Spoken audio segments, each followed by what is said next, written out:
Hello, everyone. Welcome to Bridges Live. This is Dr. Paul Dyer, and my other co-host, lovely co-host, is Marylin Pierre, and we have our other lovely co-host, is Judge Claudia Barber. We also know that she does a lot of things, and she sometimes will pop in because it is a busy season for her with her podcast and all the things she's doing, and we just got to write a lot of good briefs. But being that said, we're here every Wednesday from 6 to 7 p.m. I was going to say a.m. And we love to have conversations and communications and about, inspiring people. That's hopefully a thing. But more importantly, I think sometimes I always say it's about information, understanding, and action. And hopefully we could share some joyful things and talk about community things, local things, national things, global things. So with that being said, welcome to You Being the Judge. Marylin? Hello, everyone. Welcome. We're very glad to have you here. We are looking forward to having a wonderful speaker share her poetry with us, and I'm so excited about that. So, poetry has been around since man spoke, or has been the written, whether it be Sanskrit, whether it be writings on the wall for Egyptians, and it's about telling the story. It's, I paint, I draw, I write. We do all these different things for expression. And I don't think people express enough about their feelings or what they're thinking about. Because I think, we think about the Robert Frosts of the world. We think about, Thoreau and so those are some major hitting, poets, but there's so many poets out there. I've been nominated as a poetry society and been logged into the National Poetry Society. And I write because I'm expressing, not just to get a point across, but to share something. And hopefully someone will feel it. That's the way I paint too. I paint to express myself, and hopefully people get to have a feeling about it also. Marylin, do you do anything that's expressive? I am not that artistic. I do what I can. And I guess the way that I express myself is through the art of knitting.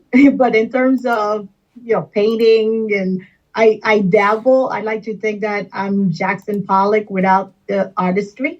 So, so I do what I can.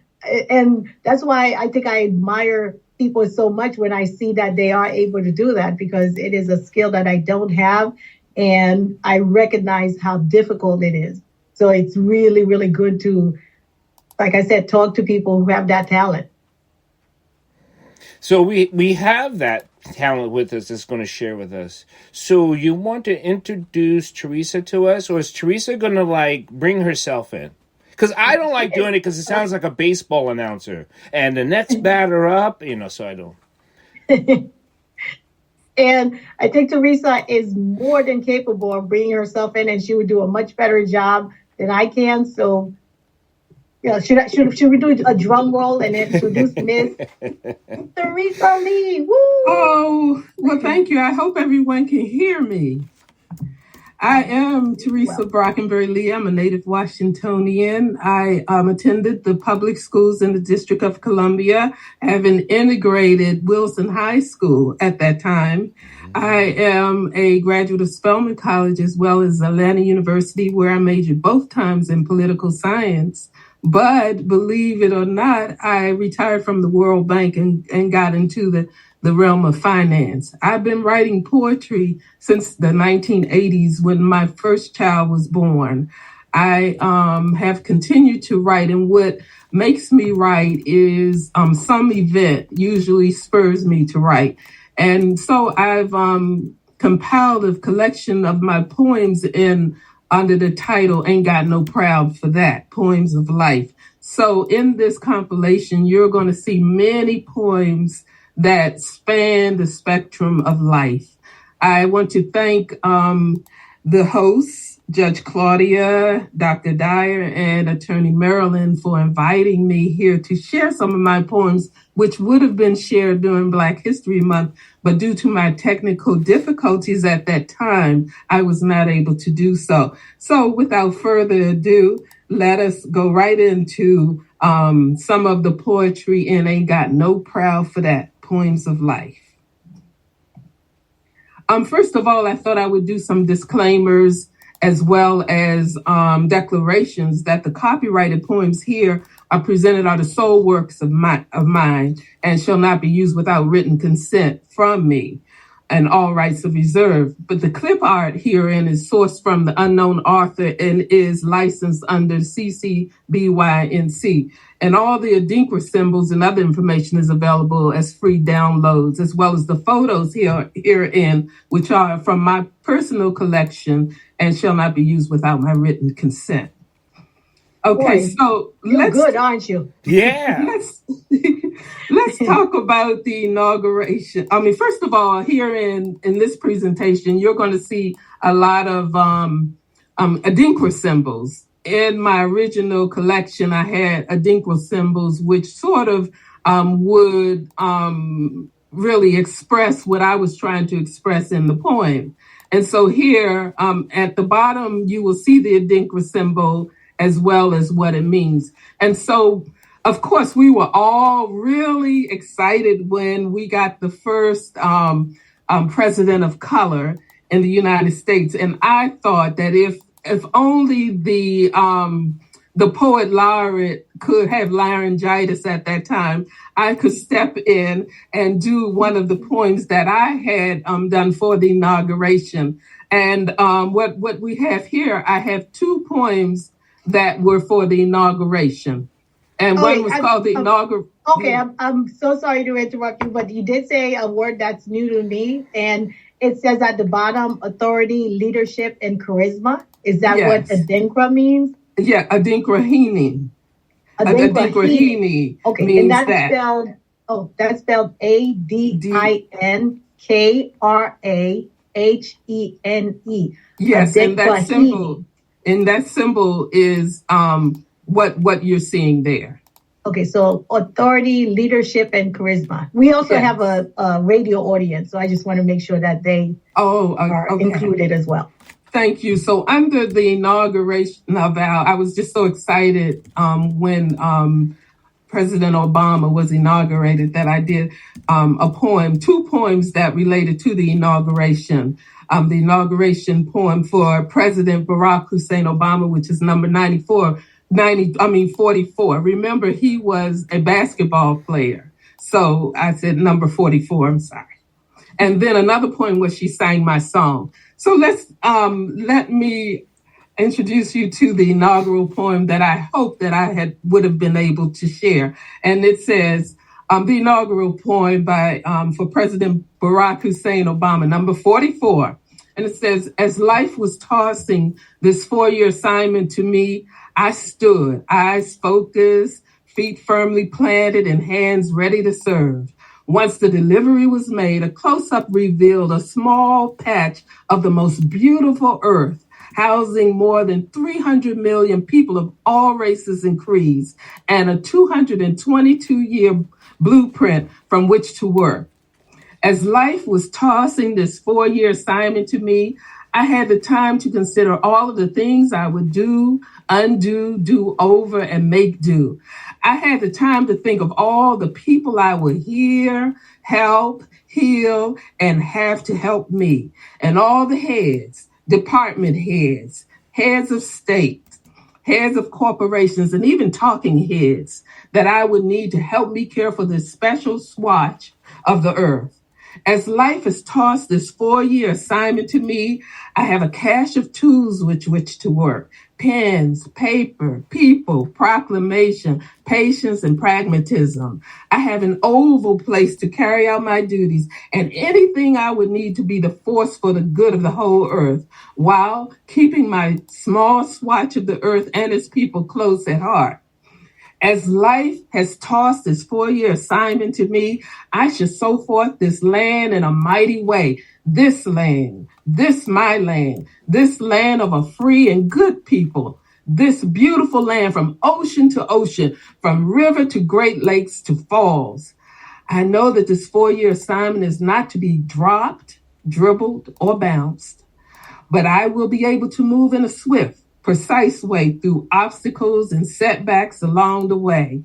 And I will make my way with you, hand in hand, heart in heart, to rest at a place where this little swatch of the earth will know more security, more justice, and above all, more peace. And the whole earth will be a better place when life tosses this assignment forward. Wow, beautiful, beautiful. So, do you want us to discuss each poem after you're done? We can. I think we should move, and then at the end, I do have a question and answer where we can discuss it, because I had such an idealistic hope for for him being in office, but it did not come without its controversies. So the second one that is connected to the inauguration is called "She Sang My Song," and it says, "She sang my song. She sang my signature song, and I'm not dead. And with my signature blonde hair up there on her head, my voice is still holding. I can still carry a tune. How in the world could this happen? Tell me, who was the organizing loon who had not the respect to pursue my green life for my song to be sung by me on such an historic night? She sang my song. Well, I can still sing it myself, and everybody went right along. It's much like identity theft. How am I to feel the diva that I am, especially when my sister diva in that hat sang and kept her divaship intact? She sang my song while they nuzzle and sway, took my signature, and at last I feel played. I'm not happy.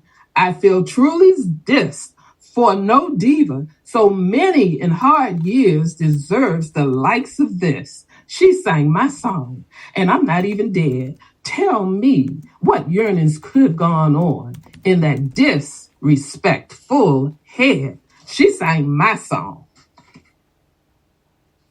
Very good. Very good. So then we move to another topic in my collection, and it's on finance.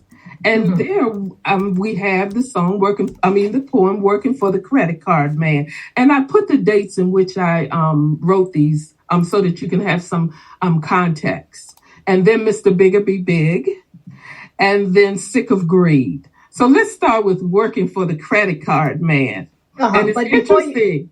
But before you start, because last week we talked about financial literacy and how important it is. And back, 20 years ago? Yes. Oh, wow. This is really good. Yes. So "Working for the Credit Card Man," and what made me write this poem was you heard the people when they would greet each other and they say, "Well, what you doing?" "Oh, I'm working for the man." And then I had a friend who, when she got paid, her money was just going out to these bills. So I said, "Well, you're working for the credit card man." So I wrote a poem about it, and that's what happens. I'll write a poem about it. And I said, "He reeled you in with his flashing, glossy, promo flashing. You have been chosen to work for the credit card man. He promised you 0% interest, and you trusted, but you failed to read the fine print. And now you are working for the credit card man. He had the real interest rate waiting to hit you upside your head, penalties waiting to smack you down, and late fees waiting to handcuff you. And now you're working for the credit card man. But it's not all his fault that you bought into his net, because all you could see was all you could get. Instant get, impulse get. What you see is what you get. Fine dining, get. The latest style, get. Robbing Peter to pay Paul, get. So now you are working for the credit card man. The credit card man, glorified and legal loan shark, coddled and fed and bailed out by the for the people government. That glorious loan shark, circling desperate waters for easy prey, flattering, enticing, promising, even rewarding. Close him, sever him, throw him out of your life. That is the best defense for Mr. Financial Strife. And remember, borrow money costs more money, and financial indenture servitude is not funny. Owe more money is the son of borrowed money. Be careful, because it can track you like bees to honey. Don't keep putting your hard-earned money and labor in credit store. Work for yourself and work for the credit card man no more. Yay. Very good. Very good. Wow. Okay. I wish we had done that one last week when we did talk about financial literacy. But it's very, very well timed. Thank you. You're welcome. This next one is Mr. Bigger Be Big. How that happened, I had a Nissan Sentra souped up going up Pennsylvania Avenue, and it was a very sunny day, and all of a sudden, to my left, it just got dark, and I looked, and there it was, a Hummer, and that made me write Mr. Bigger Be Big. And it was Mr. Bigger Be Big with his ego in tow and credit in plastic road, set out for some time in town. Into his Hummer he jumped, careful, his head not to bump. He headed for the traffic showdown. Out of my way, Pathfinder, Escalade, what you want to do? Explore, get a life, will you? All you tire sizes 13, 14, 15, and 16, don't even try, was the attitude and actions of Bigger B as he bodaciously rambled down I-95. He pulled into the parking lot of a mega mall where Walmart, Lowe's, and Target tower over all. No underground parking for Bigger B might glaze that big overhead you see. So he settled to park in a handicapped space, the one only his size would let him grace, even as a poised wheelchair van occupant stared him in the face. But neither shame nor disgrace was Bigger's taste. So into the mall he made cocky haste. He walked the mall in Hummer Drive, while out of his way people had to dive, 'cause Bigger B was taking no jive and would step on you dead or alive. Bigger B on his way from the mall saw his gas gauge again pointing E. So into the nearest gas station without hesitation, Big made one of his many and frequent calls. Since his Hummer had an appetite for high tests, Big had to ponder which plastic was best. The lowest balance quickly determined the rest, 'cause Hummer's gas appetite was noticeably stressed. Mr. Bigger Be Big, turning in for the day, and ignored a mini and upturned third finger on the way. And into his driveway he swerved, not even trying to avoid the curve, since all Bigger had was nerve. Out of the Hummer and onto the driveway he barged, 'cause Hummer could not fit in the garage. Then into his condo, Bigger charged with racing thoughts that he was living large. Well, I'm going to save my comment for last, as you said, and for the discussion period. But I'm really enjoying this. Thank you. Oh, you're welcome. The next one that we have in finance is called Sick of Greed. And it says, and I'm sure that some of you might remember, it's a thin line between love and hate. Well, it's a thin line between need and greed. Behold the thing we want, but we don't need. So if you don't need it, then don't greed it. If you don't need it, then don't greed it, because vanity has stricken humanity with material insanity. So if you don't need it, then don't greed it. Liberate your life, because greed causes strife. Liberate your need and discern your need from greed. Then if you don't need it, don't greed it, because vanity has sickened humanity with material insanity. Just don't cross that thin line between need and greed. Very good. Then we get into nature. I have this thing for nature, and down here you see the Adinko symbol, Asasaye Duru, which is the providence and divinity of Mother Earth, because I believe that you cannot talk about global warming and continue to drop bombs on the earth. And so my first poem, written in 1992, is I'm the Oak Tree, because people will just fail any, if they want the land, they don't think about what's on the land or what's living on that land. So I wrote this poem, I'm an oak tree. I am the oak tree, a name given me by man in simplification of my existence. I have withstood winters and summers, rain and snow. I've stood my grounds for centuries. I've fed squirrels with what could have been my offspring. I've provided shade for man and a home for animals and birds. My fallen leaves have nourished the earth and protected it against the elements. I am the oak tree, now threatened with a new shopping mall that would take the very spot on which many of us have stood for many yesterdays. And my brothers are threatened by the condominium that will sit 3 branch spreads towards the setting sun. And the air, the air. My existence, which once was confined to the order of things, is now based on man's whims, man's desires, man's laws, and man's lawlessness. And by the way, I'm not owned by anybody. I might even sit on what has been deemed your property, but you do not own me. With all there is to endure, I shall maintain my tall and majestic composure. I shall gladly breathe so that you who threaten me so may continue to breathe. My roots shall continue their dance with earth to protect you from even mudslides. Just please forever hear my peace, for I am the oak tree. Very good. Excellent. And some of them are short and some of them are longer than others, but it says rainfall. Mm-hmm. Rainfall. It is now the 5th consecutive day that this rain has come my way in gentle pats and rhythmic sounds. It hits and rolls upon the ground. My next door neighbor just declared the rain too much with much despair. I wonder if she ever thought of the nourishment the rain has always brought, or that rain may not much be for man, but for the animals, trees, the birds, and the land.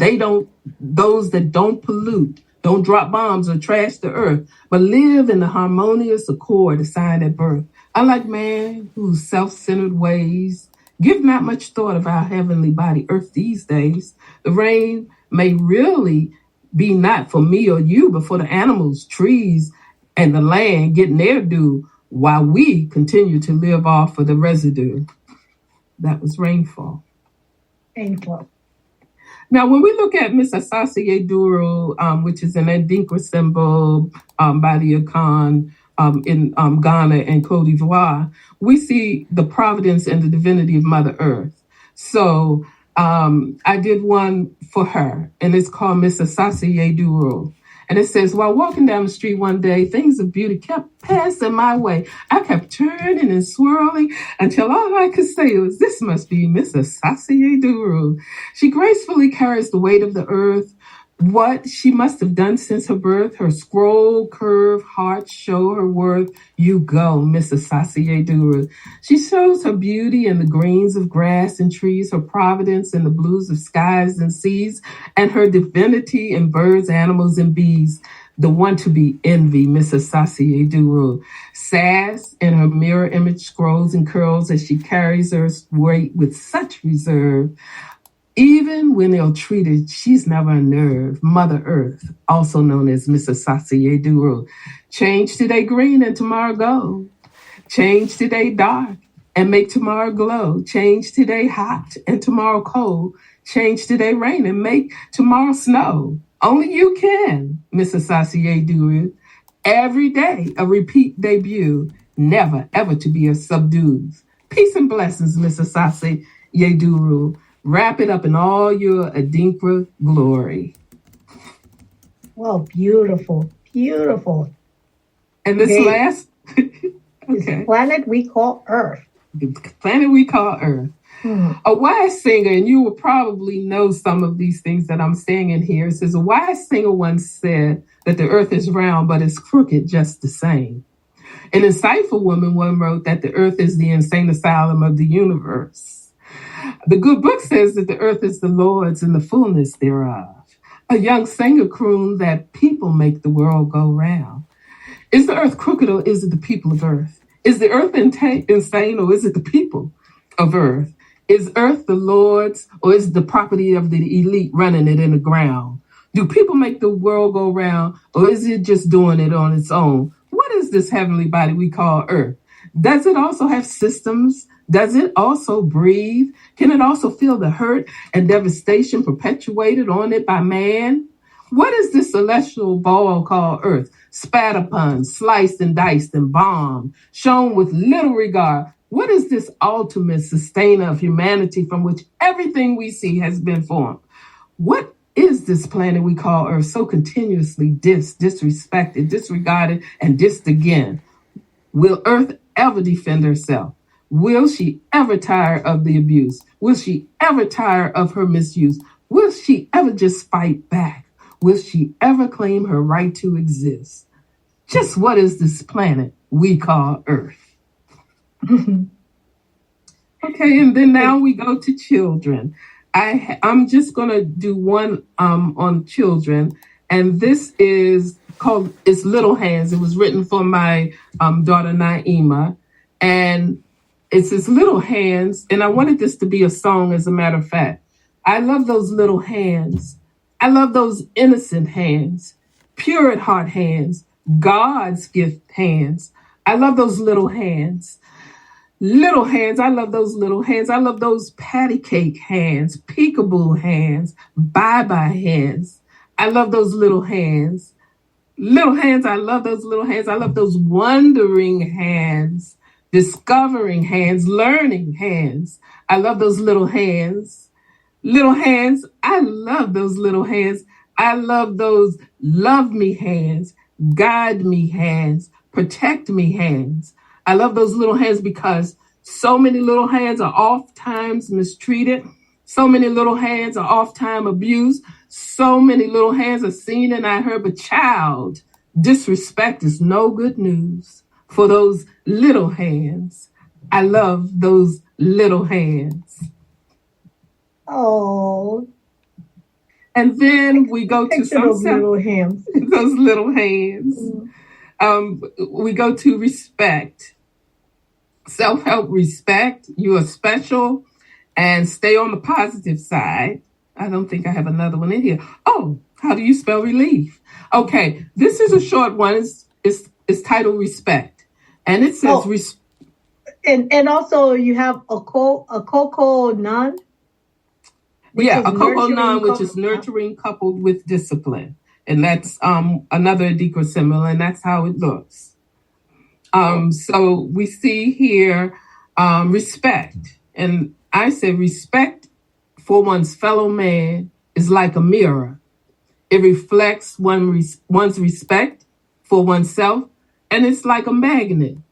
It draws the respect of others to oneself, and that is respect. And then you're special. It says, just imagine you are the one that won the hundreds of millions sperm race to the egg finish line. You're special. You are from ancestors who have survived the treacherous Middle Passage and the barbarism and terrorism of slavery and racism. And here you stand today, the strongest of the strong. You are special, extra special. That's you. You are a perfect machine, housing systems, the intricacies of which have yet to be discovered. You are special, extra special. That's you. You are special among everyone in this heavenly body known as earth. Extra special. That's you. Special shout outs to the homeless man, woman, or child. You're special. To the humans confined in cages with locks that can only be opened at the discretion of another human, you're special. To the motherless or fatherless in a system fostering care, you're still special. To the 99%ers who just can't seem to get a crumb from the small piece of the pie, you're still special. Everyone is special. Everybody is special. Magnificent works of art, beautiful by one's own standard. Gifts to the earth for its caretaking. Extra special you. You're a winner. You're a survivor. But you're on an extra special mission. Wow. The next point I should share is stay on the positive side. Always picture yourself on the positive side. Visualize how it is to be there.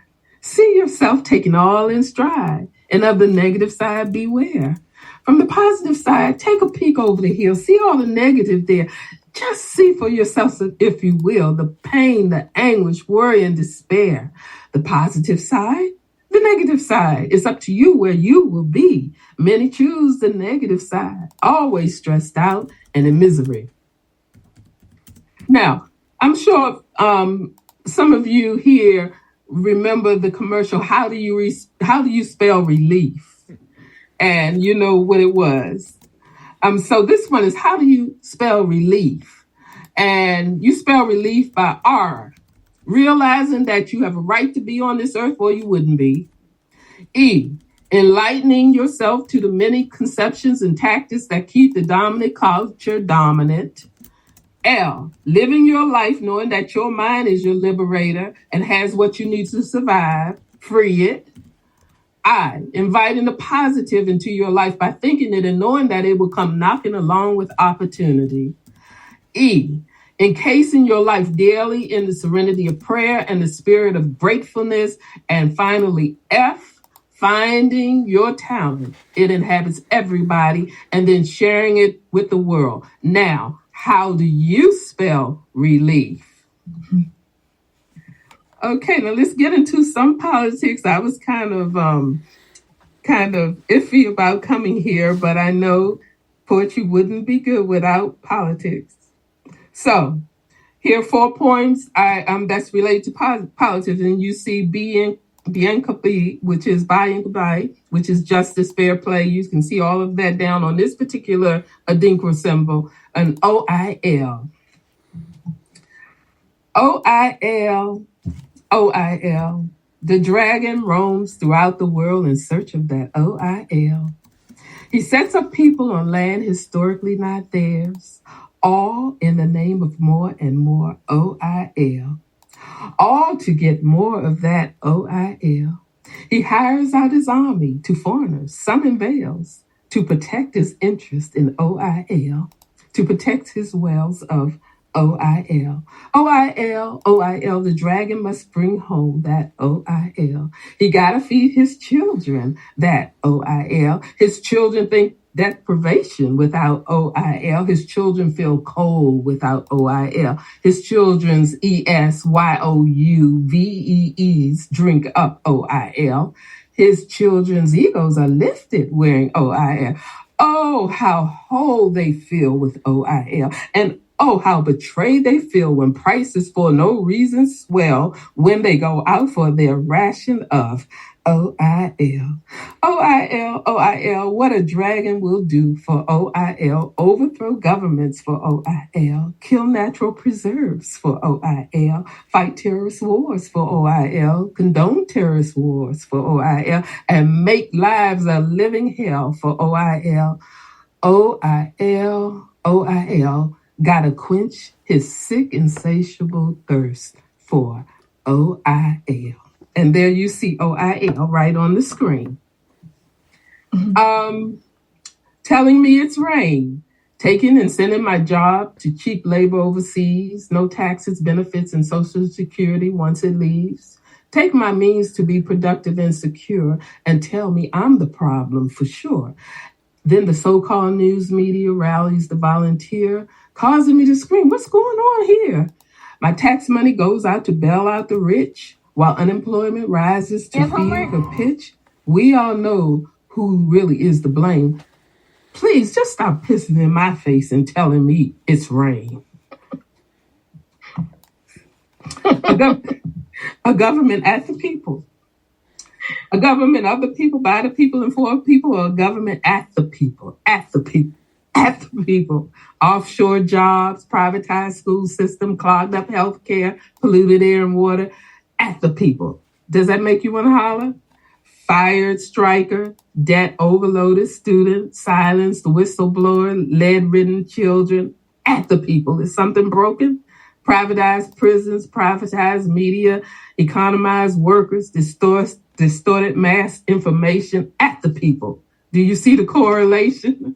Rigged selections, rigged economic voting machines, rigged life expectancy, at the people. Who represents you and me? Failed drug war, politicized crime bills, overdose people on Pavlov's conditioned response, undermine people peering through Cooley's looking glass, at the people. Where is the middle class? Rampant taxings, colluded bailouts, offshore bank accounts, unbridled police brutality, at the people. Is this a nightmare or a reality? A government of the people, by the people, and for the people. The last in this particular is terrorism. I cry. Terrorism, I cry. Innocent people, including children, die. What gets accomplished, I sigh. More violence, you won't deny. So I cry. Terrorism, I sob. Mercenaries implementing the job, whose purpose is of security to rob, having all the characteristics of the mob. Consequently, I sob. Terrorism, I weep. More wasted lives on death's heap. Peaceful people must lose sleep, praying for their souls to keep. Therefore, I weep. Terrorism, I moan. Thousands separated from house and home, while throughout the world recruiters roam, enticing the unwitting with ideals unknown. So hence I moan. Terrorism, I wail. Suicide bombers by any means prevail, while making this life a living hell for those who live to show and tell, thus I will. Terrorism, I cry. Killers ride no so high, killing with and without the bat of an eye, justifying or ignoring the why, while we continue to evade the real outcry. Okay, so we're off of that, and we're going to perseverance, which could be an inside-out perseverance or a direct perseverance. You decide. This particular poem is Turn Those Letters, Miss White. And I was really, to have somebody have a career for over 30 years doing that. And her name is Miss White. I had to write a poem about it. Turn those letters, Miss White, because only you can do it right. Prancing up and down, twirling in beautiful, some borrowed gowns. Girl, you turn those letters, Miss White. You've turned those letters over 30 years. What a one woman of a lifetime ever career. Turning millions, no billions of letters, through millions of cheers, all the better. Keep turning those letters, Miss White. No matter that one could push a button to light those letters instead of you turning them, Miss White. But you've blazed the frontier, and after so many years, you're still the bomb, Miss White. The border waits your hand, Miss White. Oh, I'm feeling quite lucky this night. May I borrow a vowel? Okay, and A. Oh, shucks, I can't believe I'm seeing only gray. Not one letter turned by you, Miss White. Okay, now I'll take a V if I can. Good. Now may I have an N? Oh, you've turned 2, and I thank you, my diva celebrated letter-turning guru. Please keep turning those letters, Miss White. You married, had children, and have not felt well, but you still reign. Your pastel smile prevails. May I now have a W? I know your turn will tell. Oh, it's there. You're a one-woman letter-turning cartel. 25 more years for you, Miss White. Okay, I guessed who that was. And then you've just crossed over into the parking zone. Saturday afternoon in Washington, D.C., all hell broke loose, to say the least. Must find a parking space. Must push toward the time and dime fleece. Cruising round and around. Oh, I can't even pray a break. Scoping, craning, got the 3 o'clock play at the Warner to make. Good, there's a parking space. It's now rolling 3:30. In such a short time, a triumphant find in Washington, D.C. Pull up to estimate the size, certainly big enough to fit. Now to check out the street sign, 3 cars up, just trying to be legit.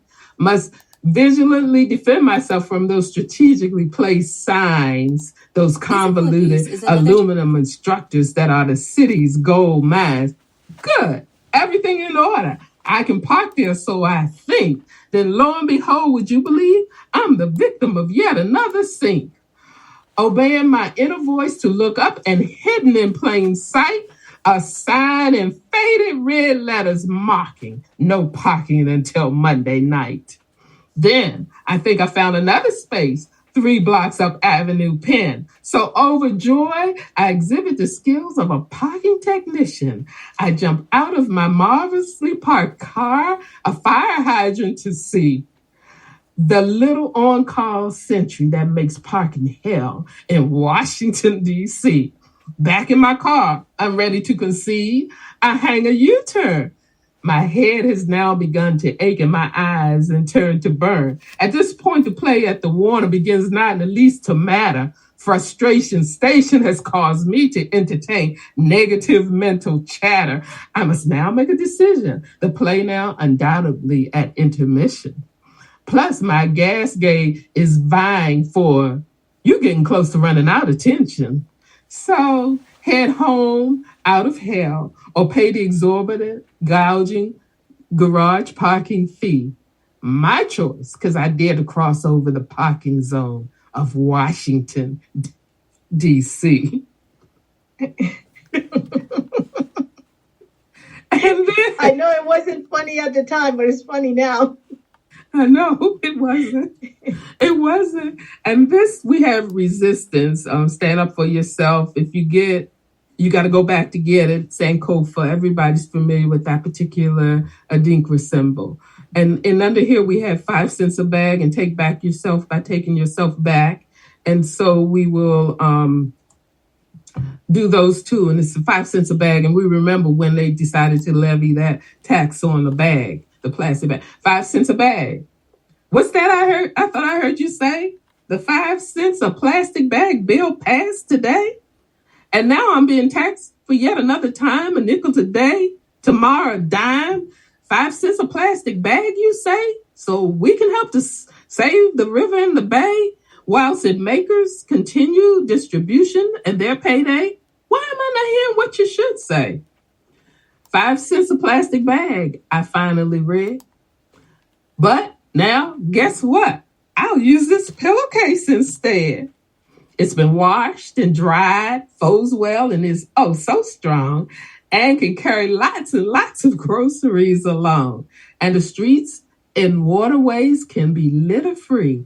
So keep your bag, your tax, and your newest shakedown away from me. And then we have take back yourself by taking yourself back. Take back yourself from the media that is brainwashing you into a culture that is strangling you until you gasp for the air of a forever consumer of more and more things. Take yourself back to the time when living was simple, when people said hello while looking in your eyes and truly acknowledging the oneness of being. When time really couldn't fly, and when you looked up in the sky, you tired of counting the stars. Take back yourself from doctors who really glorify their drug-pushing legality while making the remainder of your life dependent on them and their livelihoods dependent on keeping you sick, as they spend time on yachts and mansions and behind locked gates away from you and in the bed with the pharmaceutical industry. Take yourself back to the time when a 24% rate was criminal, when the credit card man had no people working for him, while he courted legislators pretending to work for you, while really being bought and sold to the highest corporate bidder, when there was just a bit more justice and not a lot of just us. Take back yourself from the consumption of food and drink concocted by man and not fit for human consumption, where genetically modified foods assault the existence of the earth and humanity, while those responsible take no responsibility for the myriad of human and terrestrial imposed sicknesses. Take yourself back to the time when we really could say God bless America and believed it would happen. When we all felt the good we did throughout the world, when churches nourished souls and helped the poor and had no appearance of big business. Take back yourself from killing and torturing humans and other life for whatever asinine reason, including dropping bombs on an earth that had existed for millions of years and that sustains all life, while we know not Earth's tolerance before she gets up and defends herself. Take yourself back to the time when life was sacred and the sound of a newborn's cry brought tears, when children and elders were held in the highest regard, being society's most vulnerable, and ancestors were remembered for bringing forth life and leaving that life to carry on the caretaking of the earth and being the hands of God. Take back yourself by taking yourself back. And then we would go to health, where I have these, and these are my last two poems, I think, and it's walk up everybody. Get up, lace up your walking shoes for a walk. Get out, enjoy the sunlight and feel the gentle breeze, and know that even rain won't melt you. Get moving, inhaling, exhaling. Walk with me as I pass the archives. Walk with me as I take a joyful sprint up Pennsylvania Avenue. Walk with me as I stride past the White House and the carnival of tourists, peering through the black bars, beholding the green lawn and the white on white, black in white mansion, and making snapshots, memories that they have been there and seen that. Walk with me as I make my way through the barricades and the street closures that propped up everywhere during the reign of Reagan. Walk with me as I make my way still up Pennsylvania Avenue, the chocolate Ripple Avenue that starts at Route 4 in Maryland, goes through Southeast DC, is cut off by the Capitol, picks up and survives, and goes to rest in Georgetown, Northwest. Lace up your walking shoes and walk. Walk for your heart. Walk for your blood. Walk for your lungs. Walk for your bones. Walk to behold the excitement of the trees and the birds that you are out and about. So excited that all they can do to let you know is sway and sing. Sway and sing. Walk up, my brothers and sisters. Walk up, everybody. Lace up your walking shoes and walk. And the last one is something that a poem that really made people laugh, but to me was serious. They say, how could you write about this? And it's called Don't Want No Life Support When I'm Dead. And it says, when I'm dead, don't want no life support. When death's done caught me, please don't life support me. Don't want no life support when I'm dead.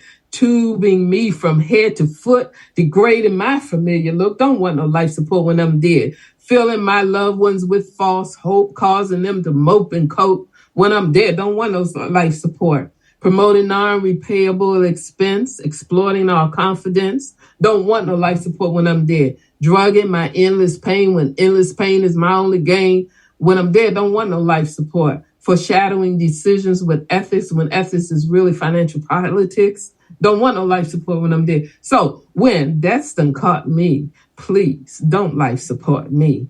Don't want no life support when I'm dead.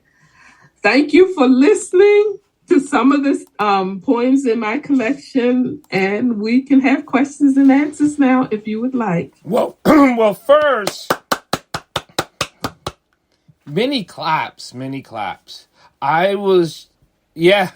It's so, for me, feeling and expressing has been always so important. Otherwise, you can kill yourself by holding all the pain in.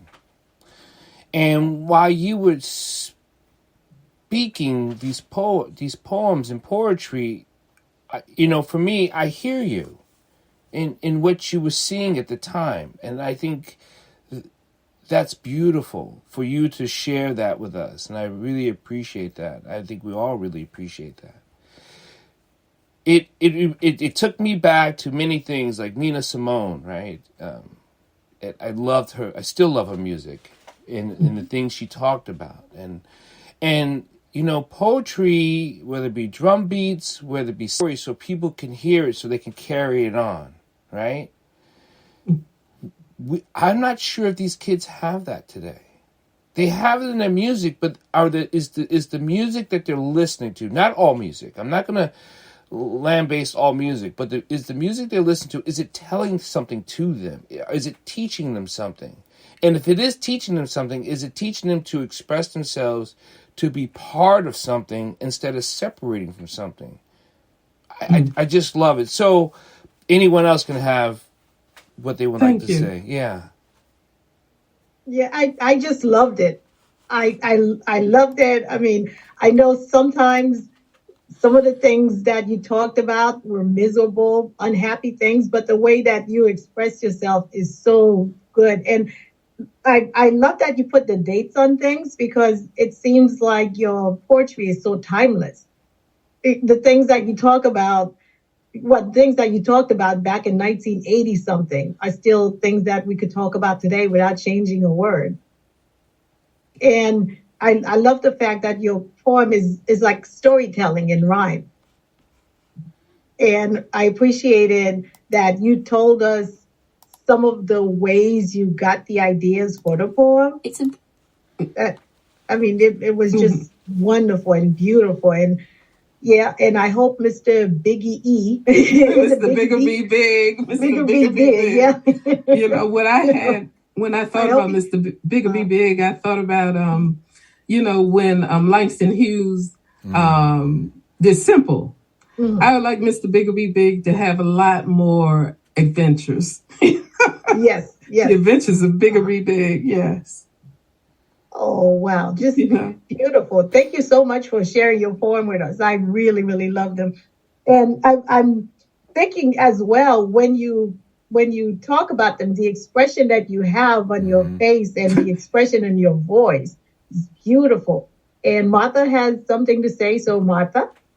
Yes, I'd like to know. Very nice. I enjoyed it. Thank you. You present your poetry in front of teenagers and younger folks in their 20s, and if so, how do they respond? Oh, yes. I have read my poetry at busboys. A lot of poetry is like short stories to me, when I'm hearing these teenagers do theirs. So they've come up and they've told me how, I like that poem. Why did you write that poem?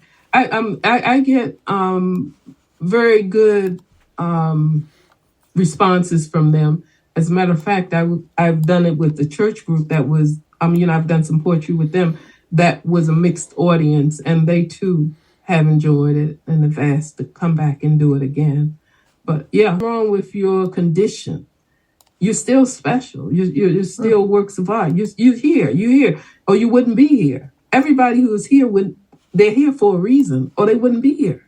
It's just that simple, So when they hear that they're special, I don't know what their conditions are. I know some of them are in foster care. I know some of them may have one parent in, or they're living with somebody else.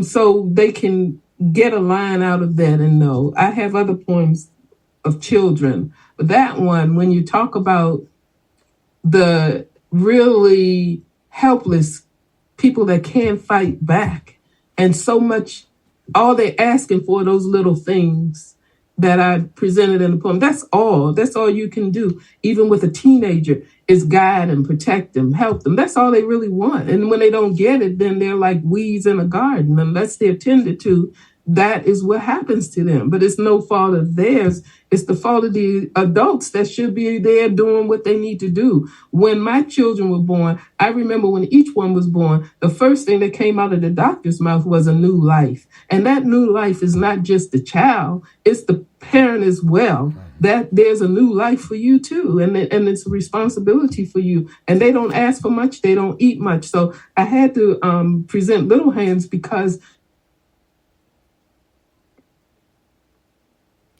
Hello? Did we lose Did we, her? did we Did we lose lose her? Yeah, I think we lost her because for a while now, her video hasn't been working, but I was going to stop her to tell her. So welcome, Judge Claudia Barber. I saw you popping. What did you think of the poetry? Oh, I was just amazed at what she shared, and the way, the expression of how she shared it was just so enlightening and inspiring. So I was very much pleased with what I heard, and I think she's just a very talented person to generate that type of poetry. Very talented. It's like, how do we keeping expressing this more so we can have a better society? We're so dismantled by the things that isn't going right or that it needs to change that we don't stop to listen to the beauty of life in expression, no matter how sad or happy it is, right? It's just listening to that.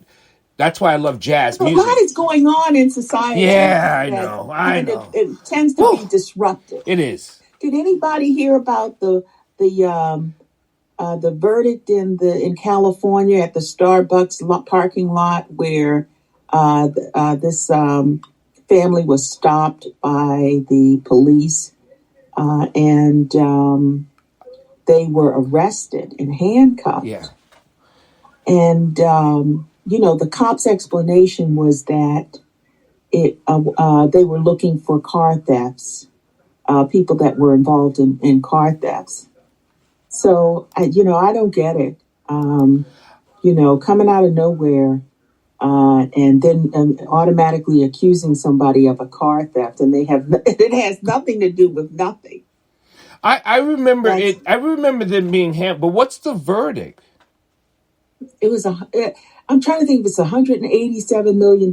We should research that or Google it. But it was definitely a hefty verdict. And my thought was, gee, finally justice. I mean, how did you just come out of nowhere and think that that's going to stick? Because this wasn't even a legitimate traffic stop, from what the press accounts are. But then again, you got to be a little bit leery of press accounts because they don't get everything right. But the bit of information that did come from the press is that this happened in some area of California that I'm trying to think if it was San Jose or it was another county. But it was appalling.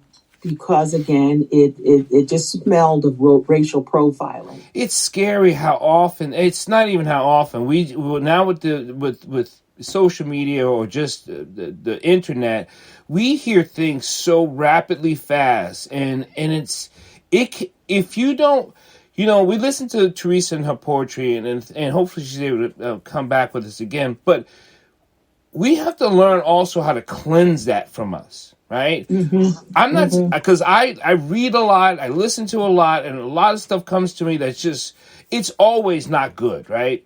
But I do take the time to release that so I don't hold it within my body that starts to create the poison of hate and distrust and all those nasty things that life is trying to take from all of us. It harms people, but when we hear it, it puts a traumatic effect on our lives.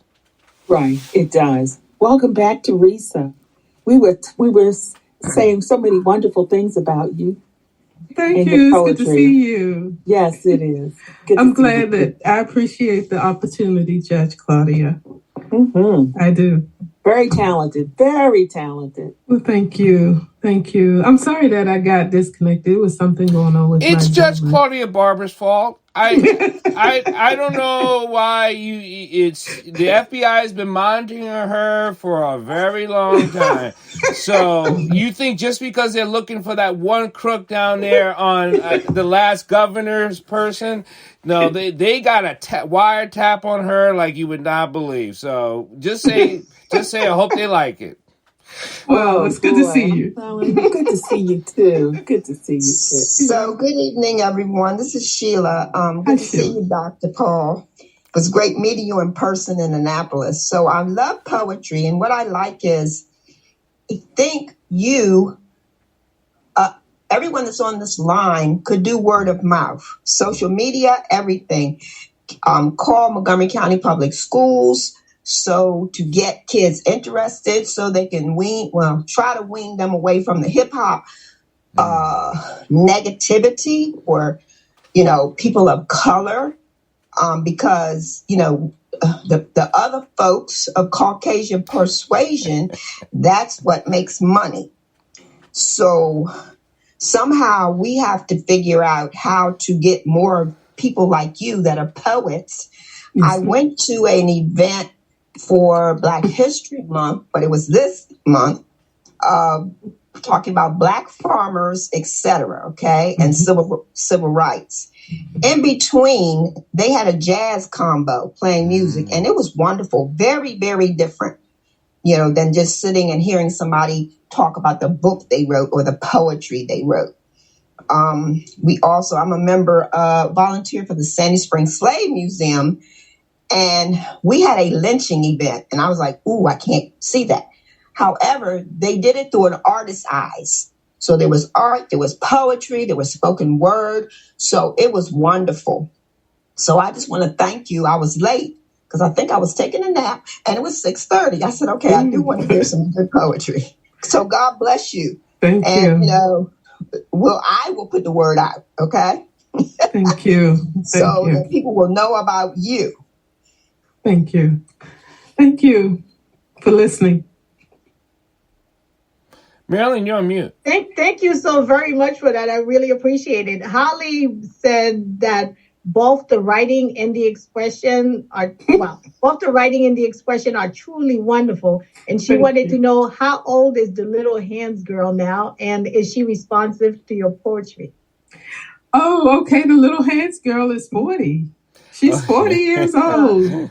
And 40 years young. Yes. And she took OIL. As a matter of fact, when she was teaching, she was teaching English. Mm-hmm. And she had them review that poem, OIL. And she was, in regards to when you spell it out, what it is. Mm-hmm.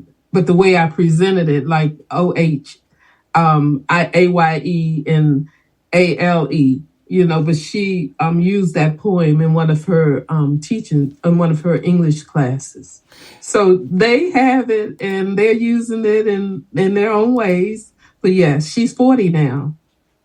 Wow, that's good. She's a teacher?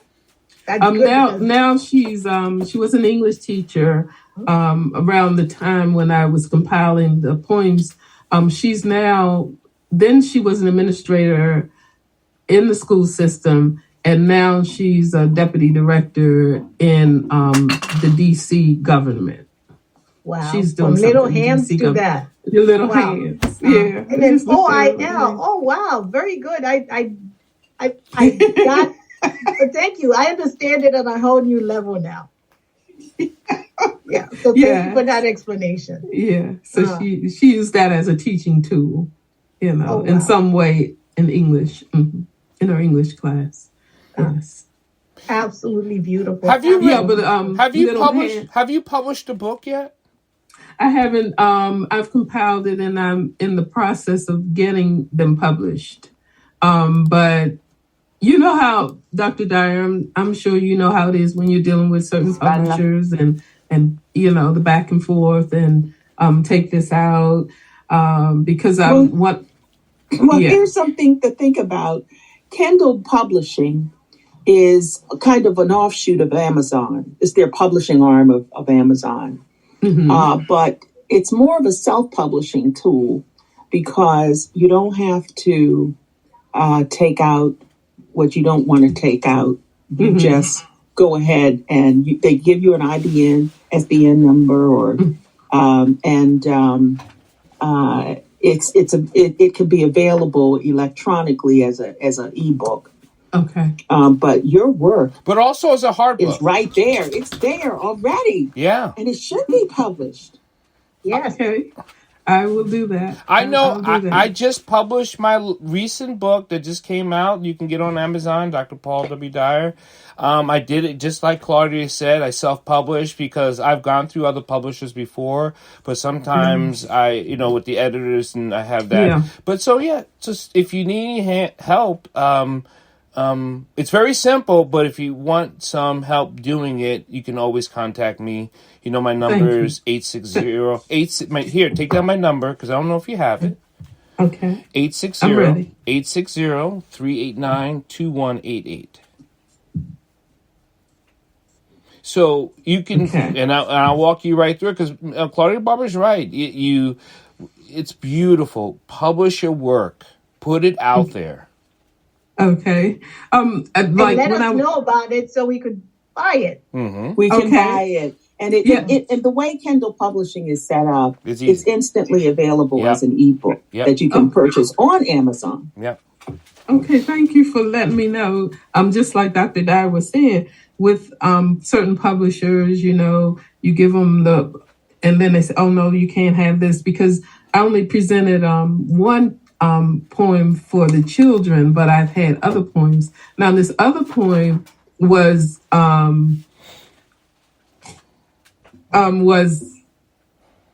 they were like, no, you can't. I mean, when you're talking about the thoughts, it was the secret thoughts of a breastfeeding baby. And just because it was a breastfeeding baby, there was something wrong with the poem to them, because it was this baby talking about her experience breastfeeding, like when she got teeth, what happened, those kinds of things. There's so many different publishers out there. I mean, it's enormous, right? So if you ever want to go the publishing route, I know publishers that will be your partner and not your dictator. So, and there's a whole avenue of that too. So but it's your path, right? You choose your path. Thank you so much for all the encouragement, everybody, and for the opportunity to have presented the poems to you all. I am quite grateful. Two things. First of all, I enjoyed the poetry very much. And secondly, how do you copyright? Yes, I've copywritten. How do you do it? Oh, I just went, it's right on Pennsylvania Avenue. It's where Pennsylvania goes into, Independence. There's an office of copyright there. You just go upstairs. And at the time when I copyright, it was about $10. You go to the office. It's quite easy to do once you get up there. You give them your poetry. And I want to thank everyone for listening to You Be the Judge. We'll be continuing to talk in our conversation. You can join us next Wednesday from 6 to 7 p.m. God bless and be safe.